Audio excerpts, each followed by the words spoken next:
Close your eyes now. Let your body settle into wherever you are. There's nowhere else you need to be. Tonight, we're going on a gentle journey. A journey through the quiet places of the world. Through oceans and forests and skies. Through the ways that everything rests. And if you fall asleep before the end, that's perfect. That's exactly what this is for. We're going to discover something beautiful tonight. Something you've never thought about before. The universe, in all its vastness, has rhythms, patterns of rest and wake, patterns of bright and quiet, from the smallest creatures to the largest beings on Earth, to the stars themselves. Everything sleeps in its own way. Not always the way we do. Not always with closed eyes and dreams, but rest, real rest, woven into the fabric of existence. Let's begin where the world feels most endless. Let's begin in the ocean. Imagine you're floating on the surface of a calm sea. The water is dark beneath you, but it doesn't feel scary. It feels ancient. It feels deep. The sun has set. The sky above is that soft purple blue of twilight. A few stars are beginning to appear, and somewhere below you, in the depths, something enormous is resting. A whale, not just any whale, a sperm whale, one of the largest creatures that has ever lived. Longer than a school bus, heavier than a dozen elephants, and right now, it's sleeping.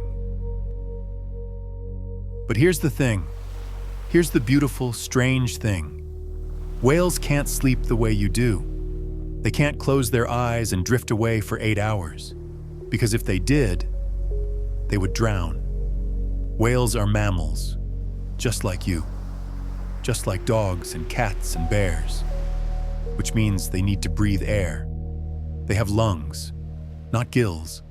So every few minutes, even while sleeping, a whale must rise, must swim up toward the surface, must break through into the air, and take a breath. How do they do it? How do they rest without forgetting to breathe? The answer is one of nature's most elegant solutions, one of her most gentle miracles. A whale sleeps with only half its brain at a time. Scientists call it unihemispheric slow-wave sleep. But you don't need to remember that name. Just picture it like this. Imagine your brain is a house with 2 rooms. One room on the left, one room on the right. When a whale needs to rest, it turns off the lights in one room. That side of the brain goes quiet, deep, restful, but the other room stays awake. The lights stay on, just a little. Enough to remember. Enough to keep swimming. Enough to rise when it's time to breathe. And then, after a while, the rooms switch. The rested side wakes up. The tired side finally gets to sleep. Back and forth. Back and forth. Like a gentle conversation between 2 halves of the same mind. This is how a sperm whale can dive deep, hunt in the darkness, and still find rest. This is how it survives. Now picture a pod of sperm whales, a family floating together in the deep ocean. It's the middle of the day, but down here, it's always twilight. The whales have stopped swimming. They're drifting, hanging vertically in the water, like enormous living buoys. Their heads point up toward the distant surface. Their tails hang down into the dark. They're perfectly still, almost like statues. If you didn't know better, you might think they were dead, but they're not. They're sleeping. Scientists didn't even know whales slept this way until recently. For years. They thought whales never truly rested. But then, someone saw it. a research submarine drifting through the deep came upon a pod of sperm whales, all of them suspended, all of them silent, all of them asleep. It only lasts about 10 or 15 minutes at a time. Then one whale stirs, flicks its tail, rises slowly to breathe. The others follow. And then they dive again. Back to hunting, back to the work of living. But for those few minutes, they were somewhere else, somewhere between wake and sleep, resting, but never fully letting go. This is the ocean's lullaby, a rhythm of breath and stillness, of diving and rising, of dark and light. And sperm whales aren't the only ones. Other whales do this too. Humpbacks, right whales, belugas in the Arctic waters. Each species has its own way of balancing rest with survival. Some float near the surface. Some drift in shallow bays where they feel safe. Some rest alone. Some rest in groups, taking turns keeping watch. Let's travel now to warmer waters, tropical seas where the sunlight filters down in shimmering columns, where coral reefs bloom like underwater gardens. Here, we find the dolphins. Dolphins are the ocean's acrobats, playful, curious, always moving. They leap from the water in joyful arcs. They ride the bow waves of boats. They click and whistle to each other in a language we're only beginning to understand.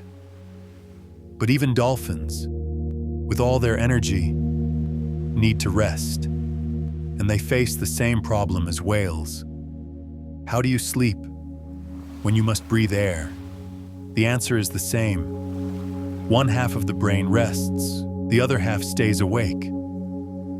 But with dolphins, you can actually see it happening.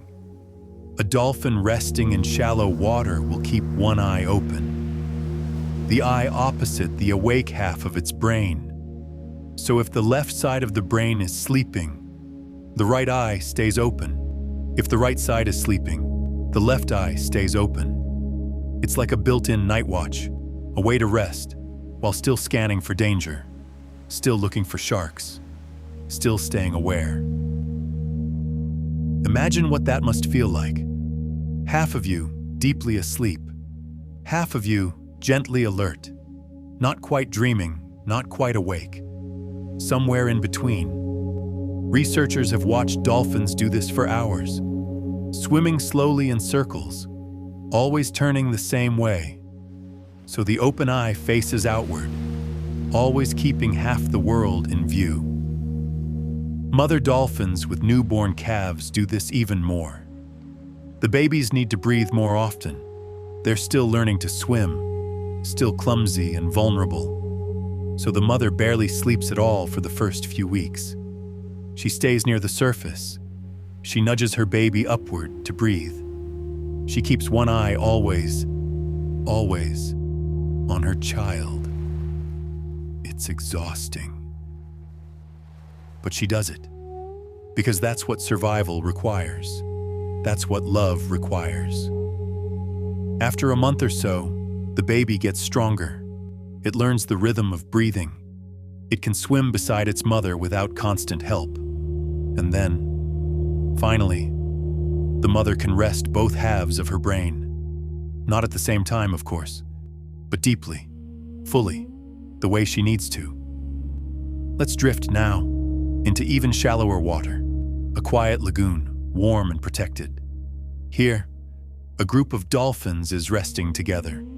They're called a pod, a family. They float near the surface, barely moving. Their bodies rise and fall with the gentle swells. Every few minutes, one takes a slow breath, a soft puff of mist from its blowhole. They're not all asleep at once. Some are resting, some are half awake, some are keeping watch. It's a shared rhythm, a trust between them. I'll rest now. You keep watch. Then we'll switch. This is how community works in the ocean. No one is ever completely alone. No one is ever completely unguarded. Scientists think this kind of sleep may have helped dolphins and whales become so intelligent. Because even while resting, part of their brain is always processing, always learning, always aware. Their brains never fully shut down, never fully disconnect from the world. It's a different kind of rest than ours. We sink deep into unconsciousness. We dream. We lose track of time and place. But for a dolphin, rest is lighter, more fluid, like floating just beneath the surface of awareness. And maybe, in a way, that's more peaceful. Never fully letting go, but never holding on too tightly either. Now let's imagine something even stranger, something even more beautiful. There are whales that migrate thousands of miles. Gray whales travel from Alaska to Mexico and back every year. Humpbacks cross entire oceans. These journeys take months. The whales swim almost constantly, day and night, week after week. So when do they sleep? The answer is, while they're swimming. They don't stop. They don't find a safe place and settle down. They just keep moving and rest along the way. One half of the brain sleeps. The other half keeps them on course, keeps them swimming south toward warmer waters, keeps them breathing. It's like driving a car on a long highway at night, the miles passing beneath you, the road stretching on forever. You're tired, but you keep going. Your body knows what to do. Your hands stay on the wheel. Your eyes stay open. For a whale, migration is like that. A long journey made half asleep, a dream of motion through dark water. And when they finally arrive, in the warm lagoons of Baja California or the coral seas of Tonga, they rest more deeply. They've made it. They're safe. Mothers give birth in these quiet waters. Calves are born, already able to swim, already needing to breathe, and the cycle begins again. There's something deeply comforting about this. The idea that even the largest creatures on Earth must rest, must find their own rhythm between movement and stillness. They can't escape the need for sleep. None of us can. But they've found a way to be vulnerable and still survive, a way to rest without ever fully stopping. Let's stay in the ocean a little longer. Let's sink deeper into the blue. Down here, the light is fading. The sun is just a memory, a pale glow far above. The water presses in from all sides. Heavy, cold, but not frightening. Down here, in the twilight zone of the ocean, other creatures are resting too. Jellyfish pulse slowly through the water. They have no brains, no thoughts, but they have rhythms, cycles of movement and stillness that look almost like sleep. At night, they sink.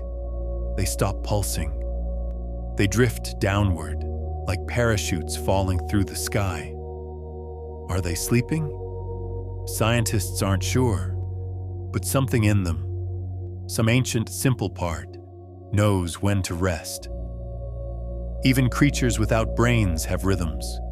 Even creatures that lived millions of years before mammals, before birds, before anything we'd recognize, knew how to pause. Rest is older than thought, older than consciousness. It's written into the code of life itself. Now, slowly, let's rise back toward the surface. Let the light return. Let the water grow warmer. We're leaving the whales and dolphins now, but we'll carry their rhythm with us. The rhythm of breath and stillness, of one half resting while the other keeps watch. Because this pattern appears again and again, in places you'd never expect, in creatures that live above the water, in the air. Let's travel now to a different kind of sleep, a different kind of rest. The ocean fades behind us, the sky opens above, and we find ourselves among the birds.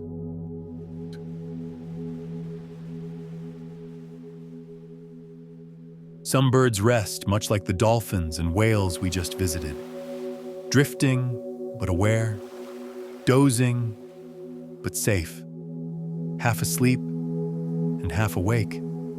Before we go farther, remember, you don't have to stay awake for all of this. You don't have to follow every idea. You can let my words wash over you, like gentle waves. If you fall asleep, the story will continue without you, and that's completely okay. Now, look up. The sky is darkening. The sun has slipped below the horizon. The air cools, just a little. You feel that shift, that quieting, that happens every evening. In the branches above, birds are choosing their places for the night. A robin flutters to a low branch. A sparrow tucks itself close to the trunk. A pigeon settles on a ledge high up on a building, warm concrete holding the memory of the day. For many birds, sleep comes in short pieces, not one big block like ours, but many small rests, woven through the night and even the day. A gull standing on a pier might close one eye, just one. The other eye stays open, watching the water.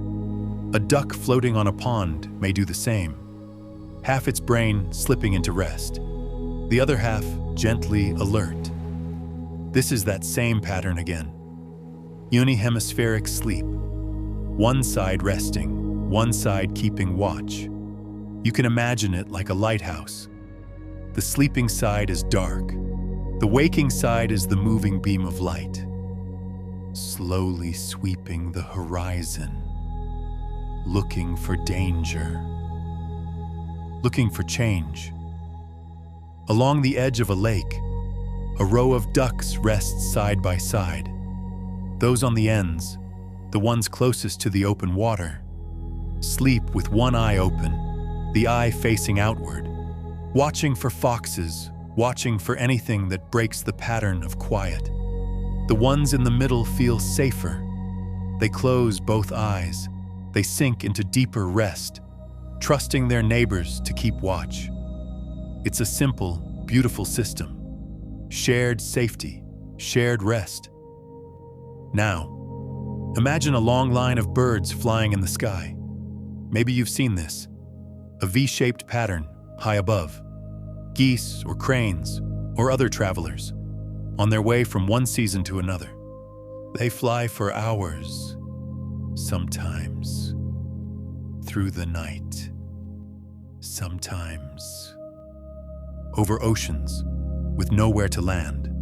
Up there, in the cold, thin air, they are moving and resting at the same time. Some birds can sleep while they fly, just a little, just enough. They let one half of the brain drift into slow waves. The other controls the wings, the balance, the direction. It's not a deep, dreaming sleep. It's more like a series of tiny naps, moments of softness, stitched between wing beats. Imagine being one of those birds, high above the world. The land below you just a dark shape. The stars above bright and steady. The air rushing past your feathers. Your wings move on their own. They know the pattern. Up, down, glide. Up, down, glide. Your body remembers the path. Your flock surrounds you. One bird just ahead, another just behind. Each one linked by invisible threads of trust. Your left eye closes, just for a moment. The right side of your brain stays awake. It watches the bird beside you. It feels the wind. It keeps you in formation. Then they switch. The right eye closes. The left takes over, each side of your brain taking turns holding the world and letting it go. This kind of rest is like floating between thoughts, not fully here, not fully gone, just enough awareness to keep moving forward. Scientists studying birds that migrate this way have noticed something interesting. When they finally land, after days or weeks of travel, they find a safe place, a quiet shore, a field, a patch of reeds by the water, and then they sleep deeply, both eyes closed, both halves of the brain resting together at last. They might tuck their heads under their wings, raise one leg, stand on the other, still and balanced. It's the same pattern we keep seeing. Light rest during motion, deep rest when safety returns. On a city street, a pigeon dozes on a sign. Cars pass below. People hurry by. But the pigeon drifts in and out of awareness. One eye opening now and then, checking the scene, then closing again. On a farm, a chicken on a roost bar does something similar. Head tucked back, eyes slipping shut. But not for long at a time, always coming back, just a little, to make sure all is well. And then, there are birds that live on the open sea. Albatrosses, petrels, stormbirds. They glide over waves for days, barely ever landing. The ocean beneath them rolls and breathes. Clouds drift above. Wind carries them along invisible paths. Those long wings catch the air. The bird tilts and turns with the smallest shift, almost without effort. Up there, alone with the sky, an albatross can close one eye for a heartbeat, then the other. Just small sips of rest, taken on the wing. In all of this, there's a feeling you might recognize. The feeling of dozing on a train or in the back seat of a car. The world still moving, the road humming beneath you, your head tipping forward, then lifting again. Not fully asleep, not fully awake. This is how many birds live, finding rest inside motion, safety inside openness. And just as the whales brought their ocean rhythms into their sleep, birds bring the rhythm of flight, of wind and balance, into theirs. Everything rests in its own language. Whales talk to sleep with waves, birds talk to sleep with wind. Now, quietly, let's come back down to earth, back to the ground, back to the familiar places where we live our own lives. The sky fades, the trees rise up around us again. We feel solid earth under our feet. We're going to visit some animals you know very well. Animals that curl up in living rooms, in barns, in fields, in forests. Different bodies, different strategies for rest. All of them sharing the same simple need: to pause, to repair, to let go. Imagine a cat, maybe one you've known. Soft fur, warm and heavy in your lap. Cats are expert sleepers, masters of the nap. They can sleep 12, 14, even 16 hours a day. They stretch out in sunbeams, curl into tight little circles, drape themselves over chairbacks, windowsills, piles of laundry. Anywhere can be a bed, but their sleep is light. Under the softness, they are always ready. You've seen this, a cat lying still, eyes closed. Then, a tiny sound, a creak, a rustle, and the ears flick. The whiskers twitch, the eyes open just a slit.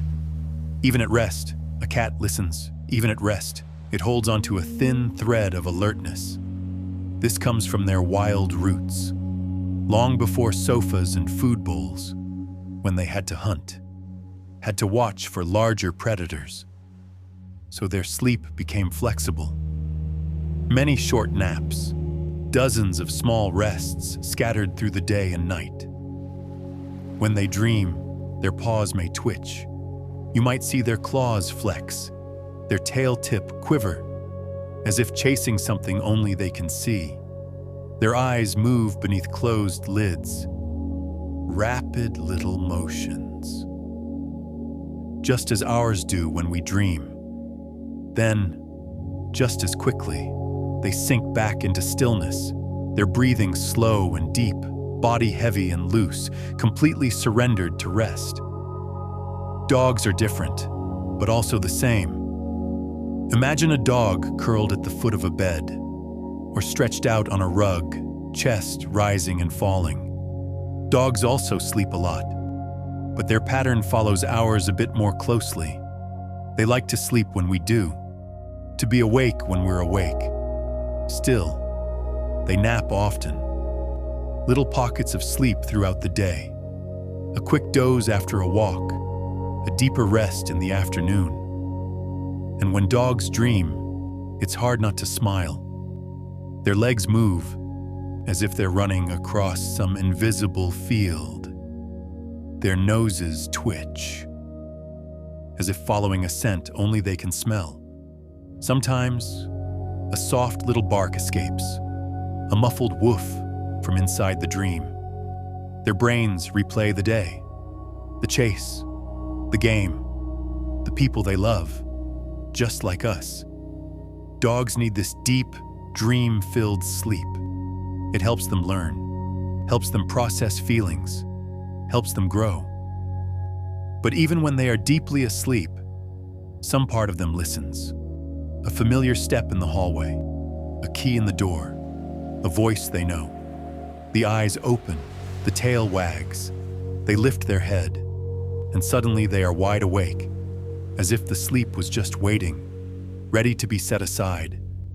Now, let's move away from houses, away from neighborhoods, into a wider landscape. We walk outward, past gardens, past fences, out toward open land. The sky feels bigger here. The air smells different. Grasses sway. Distant trees stand like watchful giants. In the far distance, something massive moves, an elephant. Elephants are among the largest land animals alive, heavy and strong, yet gentle in so many ways. You might think such a big body would need a lot of sleep, but elephants sleep less than almost any other mammal, often just a few hours a day, sometimes even less. They spend much of their time walking, eating, searching for water, caring for their young, remembering paths they've taken for years. At night, under a wide sky, a family of elephants may finally pause. They gather close. Their trunks touch. Soft rumbles move between them, too low for us to hear. Some lean against trees, some stand quietly. A few may lie down. Their eyes close. Their breathing slows, but it never lasts very long. In the wild, elephants rarely enjoy long stretches of deep sleep. They must stay aware of lions, of people, of dangers we don't see. So their rest comes in brief visits. They might lie down for an hour, then stand, then doze on their feet. Light little naps that you might not even notice if you were watching from far away. Sometimes, they'll go more than a day with almost no true sleep at all, especially when moving across dry land in search of water. Yet somehow, their bodies adapt. Their brains handle it. In the short bits of rest they do catch, they seem to fall into deep, efficient sleep, as if their minds know how to make the most of every minute. Picture an elephant lying on its side beneath a tree. Moonlight touches its rough skin. Its trunk lies relaxed on the ground, ears still, no longer flapping away flies. For those quiet moments, that enormous body is completely vulnerable, but the herd stands around it. Others remain awake, taking turns keeping watch. Again, we see the same pattern. Shared safety, shared rest. Not far away, in a different kind of open land. Another tall animal is finding its own way to sleep. A giraffe. Giraffes are like moving pieces of sky. Their necks reach so high, they can nibble leaves no one else can touch. Their long legs carry them in slow, rocking steps across the savanna. But a body this tall has a problem. Lying down, and especially getting back up, takes time. And when you're that tall and heavy, those slow, awkward moments can be dangerous. So giraffes, like elephants, sleep very little, often just minutes at a time. Sometimes they stand, dozing with half-lowered eyelids, neck relaxed just enough to rest, but ready to snap upright if anything changes. Sometimes, when they feel very safe, they'll lie down. Bend their legs beneath them. Fold that long body carefully to the ground. They might twist their neck, resting their head on their own back. Eyes closing, lashes like soft fans. But the sleep never lasts long. A few minutes, 10, maybe 15. Then, with a push of long legs, they rise again, back into alertness, back into the tall world. Here again, we keep coming back to the same quiet truth. Different shapes, different lives, different landscapes, but always the same need: to stop, to float inward for a while. Some animals can surrender fully, like cats in sunshine. Others must always keep one ear open, like giraffes under starlight. Still, each one finds a way. Now, let's head back toward water, but not the deep ocean this time. Somewhere closer, cooler, a meeting place between land and sea. We walk down a stony beach. Waves roll in, then slide back. The air smells of salt and kelp. Farther along the shore, we see shapes, stretched out like smooth gray stones. Seals. Seals live between two worlds, on land and in the water. They swim with grace and ease. They move on shore with a rolling, shuffling effort, because they breathe air, but spend so much time at sea. They've developed their own special patterns of rest. On the sand, a group of seals lies close together. Their sides touch, bodies making a warm, living blanket. Some are awake, lifting their heads, glancing around. Others have eyes closed, flippers motionless, breathing deep and steady. The sun warms their skin. The sound of the waves is a constant hush. Here on land, they can let go more completely. But even so, they rarely sleep for very long, always coming back to check the world. In the water, they rest in other ways. Some seals float vertically, like the sperm whales we visited earlier.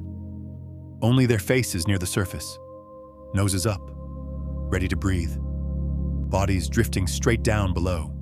Others float on their sides, or swim slowly in gentle circles. Their brains, like those of dolphins and whales, can rest one half at a time, letting them stay just awake enough to surface for air, to notice if a predator appears. And yet, even with all this constant awareness, there's still a softness to their rest, a calm. Picture a calm bay. The sky is overcast, pale gray. The water barely moves, just tiny ripples. In the middle of the bay, a seal floats, eyes closed, whiskers just above the surface, each breath a small circle of ripples. From beneath, it looks like a stone at the surface. From above, like a quiet, breathing island. Somewhere inside its simple, strong body, cells are repairing. Memories from the day are settling into place. Muscles are letting go. the world continues around it. Fish glide below, birds wheel overhead, but for that moment, the seal is in its own small universe of peace.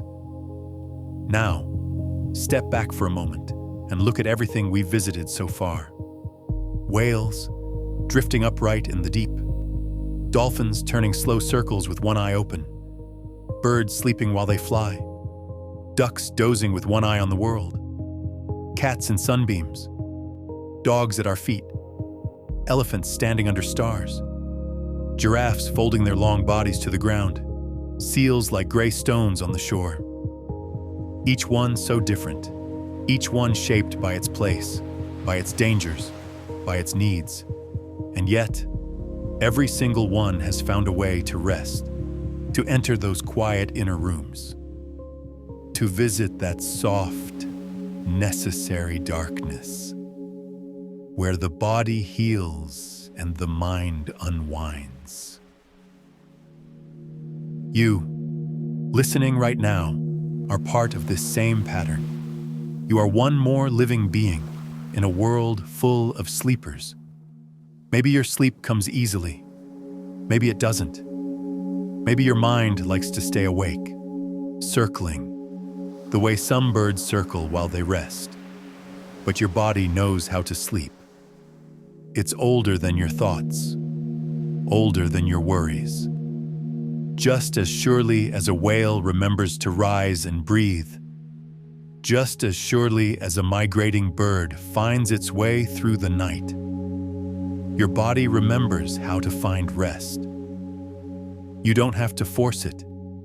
You don't have to make it happen. You can simply allow it.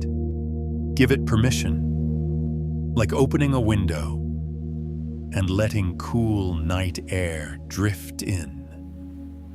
Soon, we will leave the oceans behind entirely. We will move into a different kind of sleep, a slower one, not just for animals, but for entire forests.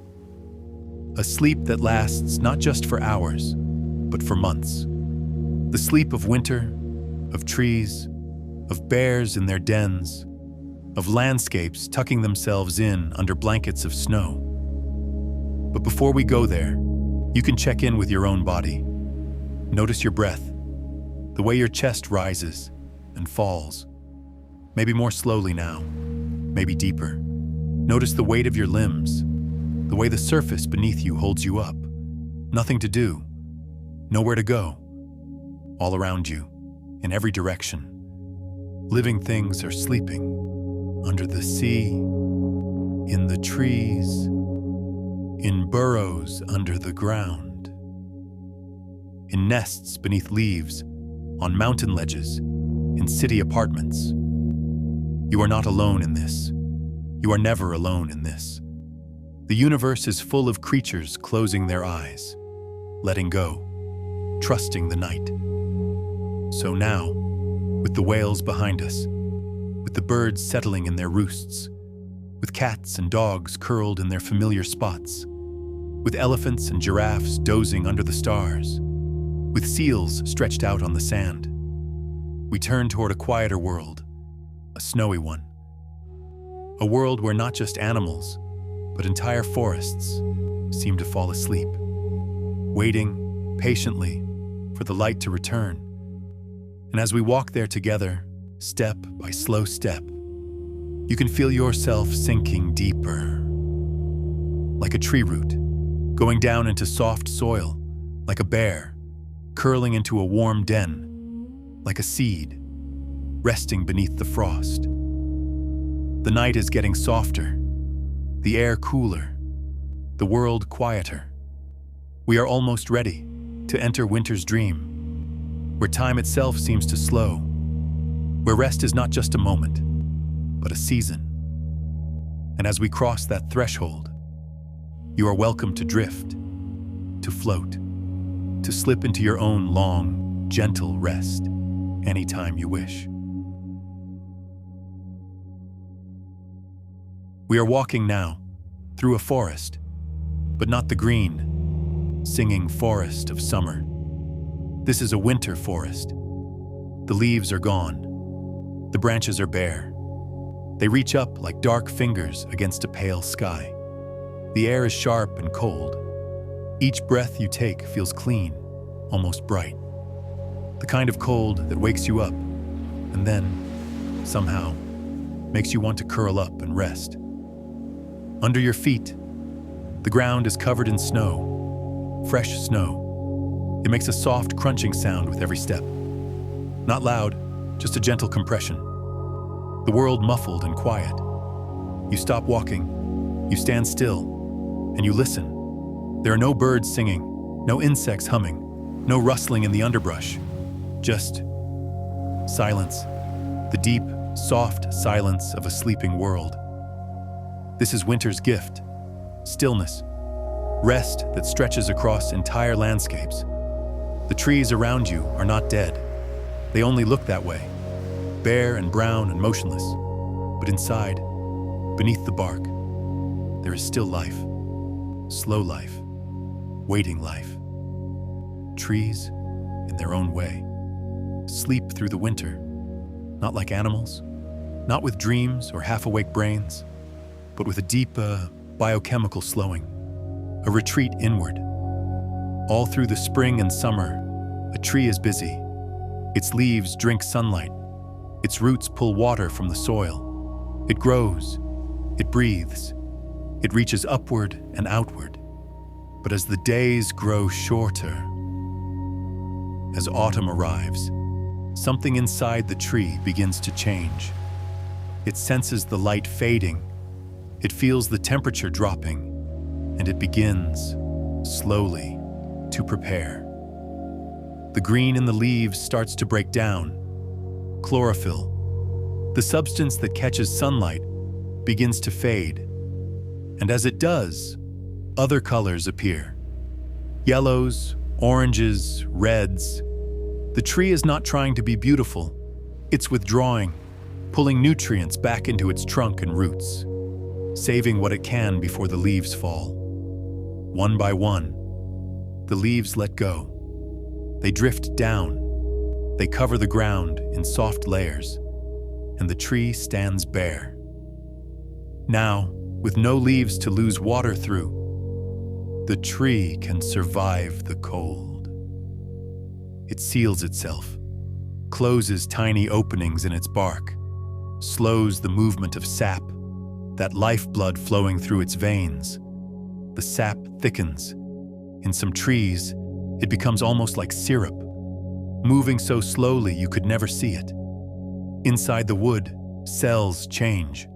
Water moves out of delicate places where it might freeze and cause damage.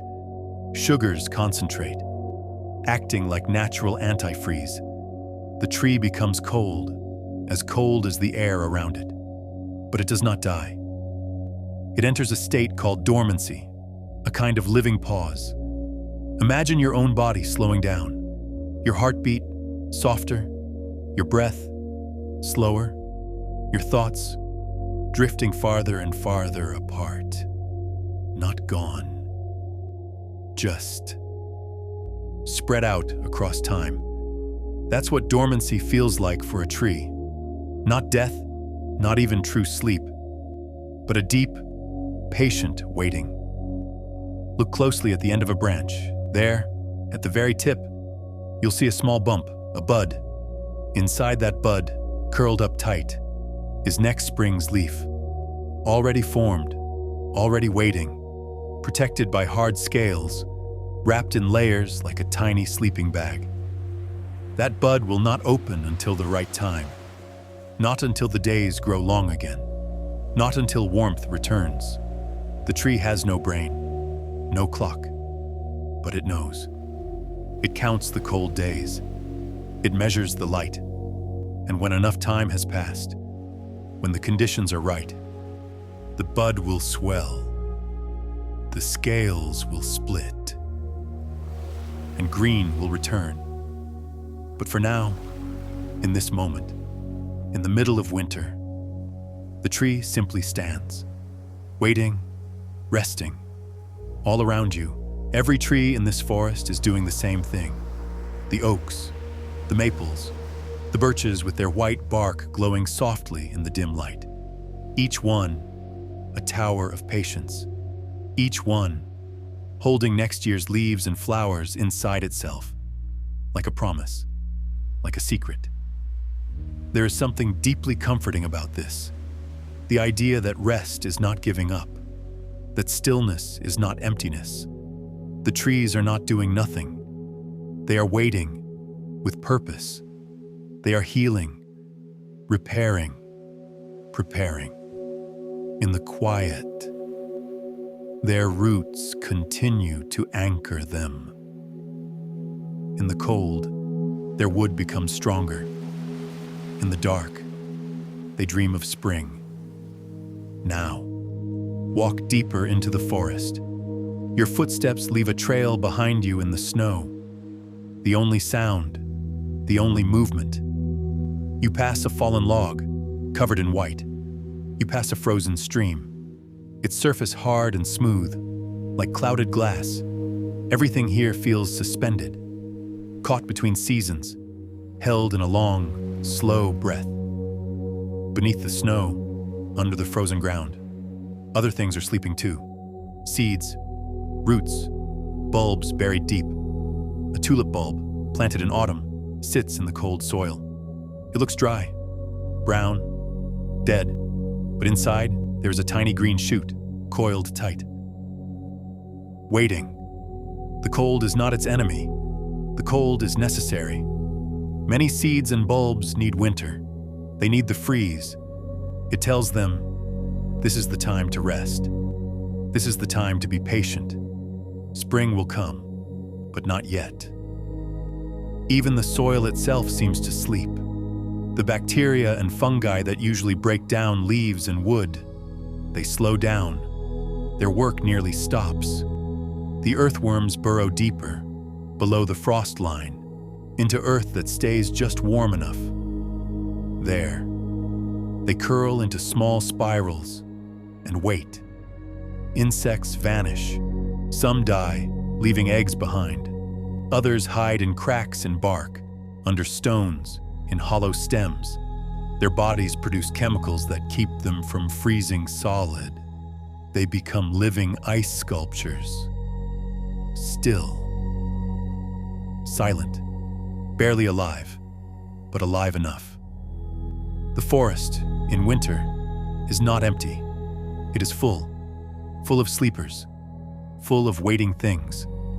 You can almost feel it, a kind of collective holding of breath, as if the whole world has paused, mid-sentence.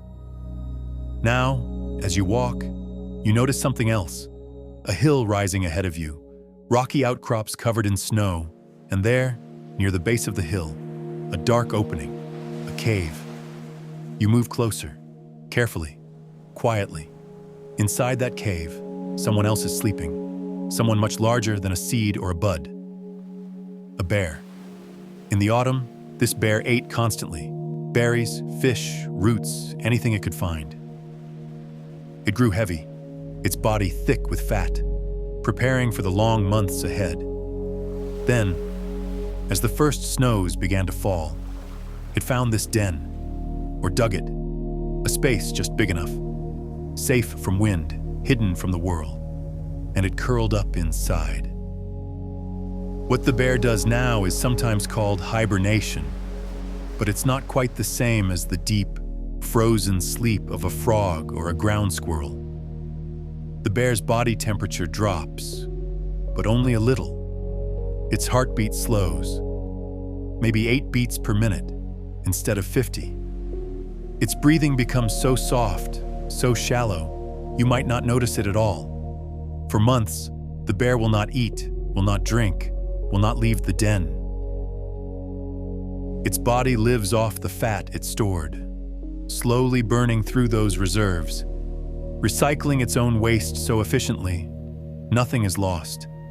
It is a kind of rest so deep, so complete, it almost seems impossible.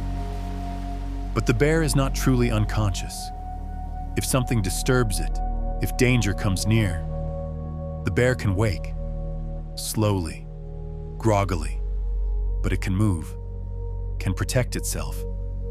This is different from the whales we met earlier. The whales could never stop being aware, even for a moment. But the bear can let go more fully, because it is safe, hidden, warm in its dark den. In the spring, when the snow begins to melt, the bear will stir. It will stretch. It will blink in the light. It will be thin, but alive. And it will emerge into a world that has also been sleeping. A world waking up at the same time. Stand here for a moment, outside the den. Imagine the bear inside, its slow breath, its deep stillness. There is no fear in that sleep, no worry. Just surrender. Complete trust in the rhythm of seasons. The bear knows, without thinking, that winter will end, that warmth will return, that food will appear again. It doesn't count the days. It doesn't wonder if spring will come. It simply waits. You can feel that same trust right now in your own body. You don't have to stay awake. You don't have to keep track of time. You can let go, the way the bear does, the way the trees do, the way seeds in the ground do. Rest is built into the fabric of life. It is not a weakness. It is not laziness. It is survival. It is wisdom. Now, slowly, let's walk back through the forest, back toward the edge of the trees, back toward openness. The snow continues to fall, soft flakes drifting down, landing on branches, on the ground, on your shoulders. Each flake is different, each one a tiny crystal, a small, cold piece of the sky. The snow builds, layer upon layer, covering everything. It insulates the ground, protects the roots, keeps the seeds from freezing too deeply. Snow is a blanket, a soft, quiet covering, and beneath it, the earth rests. As you walk, you think about all the sleeping things around you. The trees, the seeds, the bear in its den, the insects in the bark, the worms deep underground, and you realize winter is not a punishment. It is not the world shutting down. It is a necessary pause, a time to recover, a time to gather strength. Without winter, the trees would exhaust themselves. Without winter, the soil would wear out. Without winter, there would be no spring. Rest makes growth possible. Darkness makes light meaningful. Sleep makes waking a gift. You reach the edge of the forest now. The trees open up. Ahead of you, a wide field covered in snow. The sky above is heavy with clouds, but here and there, patches of lighter gray appear. Night is coming. The light is fading even more. Soon, the stars will appear, one by one, small points of light in the vast darkness. We are leaving the earth behind now, leaving the trees and bears and seeds. We are going to rise up, higher, beyond the snowflakes, beyond the clouds, beyond the air itself, into the quiet, cold, endless space. Because even the sky has its own kind of rest. Even the stars, in their own way, follow rhythms of bright and dim, of burning and cooling, of beginning and ending. And though they do not sleep the way living things do, there is still poetry in the way they change, in the way they fade, in the way some of them, after billions of years, finally go dark. So let's leave the frozen ground. Let's lift up. Let's float. The forest falls away below you. The snow-covered field becomes small. The curve of the earth appears, and all around you, nothing but stars. You are weightless now, free, drifting in the dark. The air is gone. There is no sound, just silence, perfect silence. And in that silence, you see them. Billions of stars, more than you could ever count. Each one burning, each one bright, but not forever. Even stars grow tired. Even stars, eventually, rest. And as we float here, in the soft, endless dark, we can watch them together. We can witness their slow, ancient rhythms. Rhythms that take not hours, or days, or seasons, but millions of years. The longest, slowest sleep in all the universe. Let's drift closer. Let's see what the stars have to teach us about rest. You are floating in space now, weightless, silent, safe, around you, in every direction. Stars. Not just a handful, not just the ones you can see from your backyard, but billions, trillions. They fill the darkness like grains of sand on an endless beach, some bright, some dim, some flickering softly. You might think stars are eternal, that they burn forever, unchanging, but they don't. They have lives, beginnings, middles, endings, and in their own way, they have cycles, rhythms, moments of brightness, and moments of quiet. Let's visit one star in particular, our star, the sun. From here, from deep in space, it looks small, just another point of light, but you know it. You know its warmth. Every morning, it rises. Every evening, it sets. And every night, it disappears below the horizon. Of course, the sun doesn't actually go anywhere. It's the earth that turns, spinning slowly, carrying you from light into shadow and back again. But from your perspective, from the ground, the sun sleeps every night. And when it sets, the world changes. The light fades, colors drain away. Everything becomes softer, quieter. The air cools. Flowers close their petals. Birds settle into their roosts.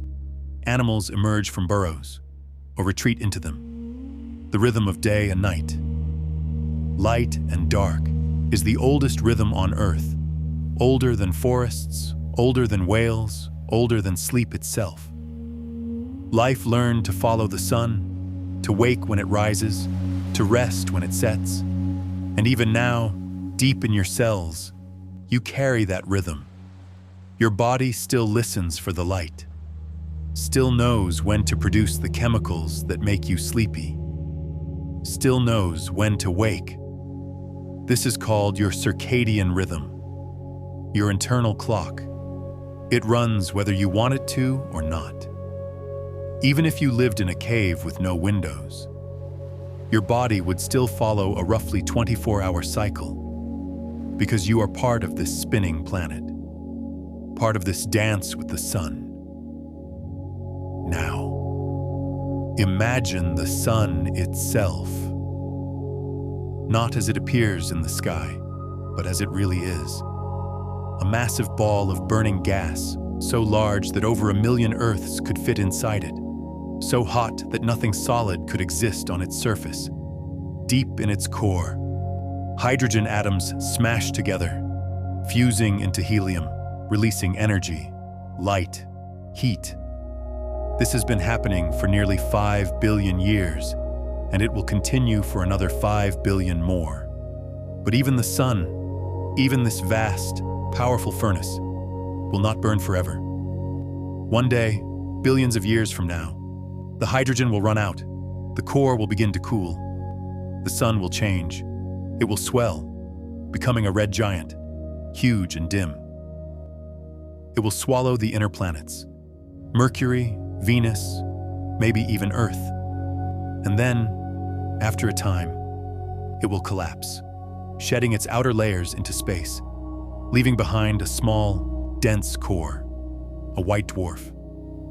That white dwarf will still glow for a while, not from fusion, but from leftover heat, like a coal pulled from a fire. It will glow, and slowly, cool, over trillions of years, fading, dimming, until finally, it goes dark. A black dwarf, cold, silent, still. This is not a violent end, not an explosion, just a gentle, gradual fading, a star falling asleep. Now. This will not happen for an unimaginably long time, longer than human minds can really grasp. So there is no need to feel sad, no need to worry. Instead, think of it as beautiful. The idea that even something as bright and powerful as the sun eventually finds rest. Everything has its season. Everything has its time. Look now at the other stars around you. Each one is different. Each one is on its own journey. Some are young, hot and blue, burning fast and bright. Some are old, cool and red, glowing softly. Some are in between, yellow like our sun, steady, reliable. The massive stars, the bright blue ones, they live fast. They burn through their fuel in just millions of years. When they run out, they don't fade gently. They explode. Supernovas, scattering their elements across space. But we won't focus on the explosions tonight. Tonight is not about drama. It's about quiet. Let's visit the smaller stars instead, the red dwarfs. These stars are tiny compared to the sun, cool, dim. You could never see one with your naked eye, even if it were close. But they are the most common stars in the galaxy, and they live the longest. A red dwarf burns so slowly, so carefully, that it can shine for trillions of years, longer than the universe has existed so far. When a red dwarf finally runs out of fuel, it simply stops. No explosion, no drama. It cools, it fades, it becomes a small, dark cinder. And there, in that slow, patient fading, we see the universe's version of sleep. Not sudden, not violent, just a gradual letting go. A star that has burned for trillions of years, finally resting. Now, float back a little. Look at the Milky Way. That river of light stretching across the sky. Hundreds of billions of stars, all turning together in a slow, spiral dance. The whole galaxy rotates. Our sun takes about 200 million years to complete one orbit. Everything is moving. Everything is spinning.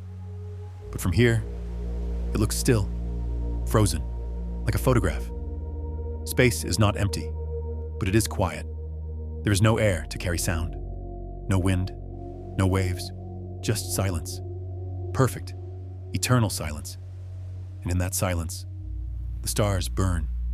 Not with noise, not with heat you can feel. Just light, pure light, traveling across unimaginable distances. Some of the light reaching your eyes right now left its star thousands of years ago.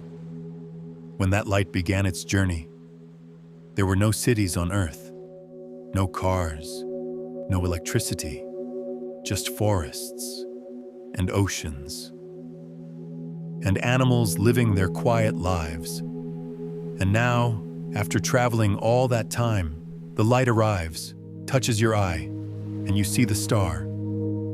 Some of those stars may already be gone, already faded, already dark, but their light is still traveling, still reaching out, still saying, I was here, I burned, I shone. There is something comforting in that. The idea that light continues, even after the source is gone. That what we send out into the world keeps going, keeps traveling, long after we ourselves have rested. Now, let's visit the moon. It hangs there in the darkness, silver, glowing softly. The moon doesn't make its own light. It only reflects the sun's. But still, it has been a companion to Earth for billions of years, circling, always circling. It pulls on the oceans, creates tides, high and low, a rhythm written in water. The moon has no air, no weather, no sound. Its surface is covered in dust, craters, the scars of ancient impacts. Nothing moves there. Nothing changes, except over millions of years. It is a place of stillness, of quiet, a place where time feels slower. At night, when you look up at the moon, you are seeing the same face humans have always seen. Your ancestors looked at that moon thousands of years ago. They told stories about it. They used it to mark time, to know when to plant, when to harvest. The moon was their calendar, their clock, and it still is, even now. Even with all our technology, the moon still pulls at us, still whispers, "Rest now, wake now." Imagine lying on your back in a field, the grass cool beneath you, the sky wide and dark above. The moon is full tonight, bright and round. It casts shadows, turns everything silver and blue. You can see the dark patches on its surface, the seas, though there is no water there, just old lava flows, frozen in time. The moon is silent, the night is silent, and you, lying there, feel small. But not in a bad way. You feel small and safe, part of something vast, part of this turning planet, this glowing moon, these burning stars. You are made of the same elements as the stars, the calcium in your bones, the iron in your blood, the oxygen you breathe, all of it, forged inside ancient stars, released when they died, scattered across space, gathered into new planets, new bodies, new life. You are stardust, literally, and one day, the atoms that make up your body will return to the earth, will be taken up by plants, by trees, by rain. They will continue, they will travel, just like starlight. But for now, you are here, in this moment, in this body, and you can rest. You can let the universe hold you, the way the earth holds the oceans, the way the sky holds the stars. The darkness is not something to fear. It is the canvas on which light appears. Without darkness, there would be no stars. Without night, there would be no rest. Without winter, there would be no spring. Everything needs its opposite. Everything needs balance. Now, let's slowly come back. Back from the stars. Back from the moon. Back through the layers of sky. The air returns. You feel it on your skin. Cool, gentle. You sink back down through the clouds, through the darkness, back toward the earth. Below you, the forest appears again, still covered in snow, still quiet, still sleeping. You drift lower, passing over fields, over hills, over rivers frozen in their beds. You see houses, small lights in windows, people inside, warm and safe. You see cities in the distance, their glow soft against the dark. And you see, everywhere, the same rhythm, light and dark, wake and sleep, movement and stillness. You settle back into your own body now, back into this room, this bed, this moment. Your breath is slow, your muscles are heavy, your thoughts are drifting, and that's perfect. We have traveled far tonight, from the ocean depths, where whales sleep with half their minds, to the forests, where trees stand bare and waiting, to the stars, where light travels for thousands of years. We have seen how everything rests, in its own way, in its own time. And now, it's your turn. There is nothing left to do, nowhere left to go. The whales are resting, the dolphins are floating, the birds are tucked into their feathers, the trees are waiting for spring, the bear is curled in its den, the stars are shining, the moon is glowing, and you can join them. Close your eyes, or let them stay soft and unfocused. It doesn't matter. Let your body sink deeper into the surface beneath you. Feel the weight of your arms, your legs, your head on the pillow. Notice your breath, the way it flows in and out, without effort, without thought. Your body knows how to do this. It has been breathing since the moment you were born, and it will keep breathing, even as you sleep. You don't have to control it. You don't have to help it. You can simply let go. Imagine yourself floating now, not in space, not in water, but in softness. Warm, gentle softness, like clouds, like feathers, like the feeling of sinking into the deepest, most comfortable bed. You're safe here, completely safe. Nothing needs your attention. Nothing requires you to stay awake. The world will keep turning. The stars will keep shining. The trees will keep waiting. And you can rest. Think of the ocean, the waves rolling in and rolling out, in and out, over and over. A rhythm as old as the earth. Your breath is like that, in and out, a tide inside you. Let your thoughts drift, like leaves on a stream. They come, they pass. You don't need to hold on to them. You don't need to follow them. Just watch them float by, gently, easily. Maybe you think of the whales, hanging in the dark water, peaceful, still. Maybe you think of the trees, their branches bare against the sky, patient, waiting. Maybe you think of the stars, burning softly, shining their light across the darkness. Or maybe you think of nothing at all, and that's beautiful too. There is no right way to fall asleep, no correct thought, no perfect position. Sleep comes when it comes, like the tide, like the seasons. You cannot force it, but you can welcome it. You can soften, you can open, you can allow, like a flower closing its petals at sunset. Natural, easy. Your eyelids are heavy now, or maybe they've been closed for a while.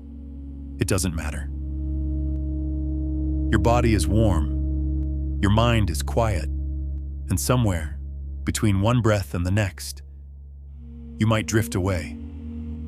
If you're still awake, that's okay. Sleep will come. Just keep breathing, keep letting go. Think of the forest in winter, how still it is, how peaceful. Everything resting, everything waiting. The snow falling softly, covering the world in white, muffling all sound. You are under that snow now, protected, warm, safe. Think of the bear in its den, curled tight, breathing slow, heart beating soft and steady, dreaming or not dreaming, just being. You can be like that too. Let your heart beat slow, let your muscles relax, let your jaw soften, let your shoulders drop, your hands unclench, your feet go heavy, everything releasing, everything sinking. You are part of this sleeping universe, part of the rhythm. The whales sleep, the birds sleep, the trees rest, the stars dim, and you sleep too. There's nothing to worry about, nothing to fix, nothing to remember. Tonight, you are simply here, simply breathing, simply resting, and that is enough. The universe holds you. The earth supports you. The night surrounds you. And in this moment, you are exactly where you need to be. Safe, warm, at peace. Let go now. Let yourself drift into softness, into quiet, into sleep. The stars are watching over you. The moon is glowing. The forest is still. And you are falling asleep, gently, easily, naturally. Like a leaf settling onto water, like snow touching the ground, like light fading at the end of the day. Good night. Rest well. Sleep.